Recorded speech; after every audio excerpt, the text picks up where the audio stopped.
Good day guys. Ayan, nandito ako sa may NAIA Terminal 3 sa may arrival area. So dito kayo dadaan kung gusto nyo mag-park sa may multi-level parking. So mas maganda kasi dito mag-park guys, wala nang transfer na kailangan. Pag park nyo, may entrance na papasok ng terminal and hindi na hassle yung magta-transfer pa or may shuttle pa na sasakyan.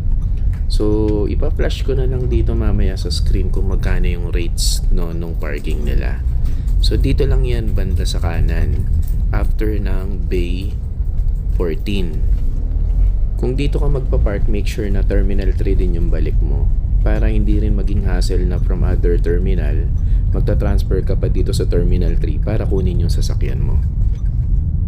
And if beneficial naman yung mga videos ko, please don't forget to like, subscribe, and i-on ang notifications bell para lagi kang updated sa mga next video. So ito nga pala yung mga rates guys. So first 3 hours is 40 pesos. Every succeeding hour or a fraction lang guys is 15 pesos. And then overnight parking na 24 hours cycle is 300 pesos. If nawala or na-damage na yung ticket, that's 500 pesos.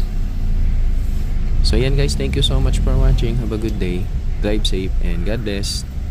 And bye-bye.